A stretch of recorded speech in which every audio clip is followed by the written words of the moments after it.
You ever catch yourself in a moment where you recognize that maybe your kids are smarter than you are?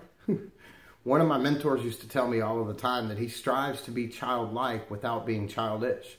And even though I always pretended to agree with him like I knew what he was talking about, so I didn't seem foolish, I actually got to witness what he was talking about firsthand today. See, I went to pick Haley up from school, and when I parked in my customary spot, right by the gate where she gets picked up at, the same spot that I've parked every day so far without incident, a staff member came out and told me that I wasn't allowed to park there. So I had to move and park way down the street, causing this big delay. You ever have something really small just bring on the feeling like the whole world is out to get me today, right?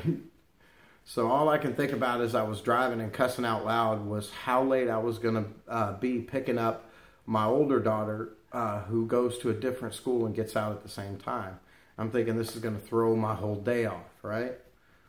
So after I picked her up, we were walking back to the car, and I was all in my head about how screwed up the rest of my day was going to be. And I lost sight of the fact that I was actually walking a whole lot faster than Haley was. So as soon as I noticed that, I got a little bit angrier, and I started to walk back to her to encourage her to start picking up the pace. But as I was walking, I was watching her. I was watching how she was walking, honestly, so that I could figure out why she didn't share the sense of urgency that I did. But I noticed that she was walking slowly because she was looking at everything around her. See, this was a new path we were walking today. See, my frustration at her quickly subsided at the realization that she was the one doing it right and I was the one doing it wrong. She's being childlike and I'm being childish. She's simply looking at the world for what it is and not for what it means to her. She's taking it in and not trying to control it like I do.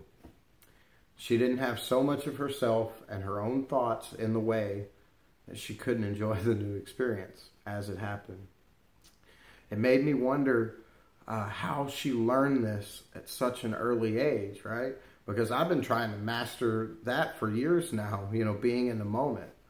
But see, it quickly occurred to me that maybe it's not that she has learned how to be free at her early age. Maybe it's just that she hasn't learned how not to be.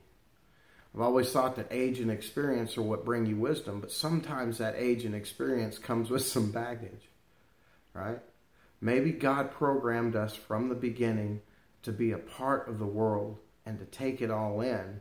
And maybe this fight that we have going on in the mind is so exhausting because it's an actual fight against God's will.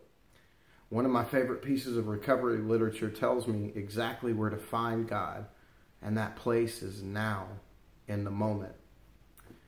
Maybe I should quit judging my day so much on what I've got accomplished, what I have to get accomplished, and appreciate what I get to experience. Maybe my day's not measured in the carbs and calories and the pounds and inches and the money spent and money saved and time taken to do this and that. Hell, maybe the best way to judge my day is not to judge it at all and just experience it like my little 4-year-old does. Smart little girl. Thank you for listening and God bless.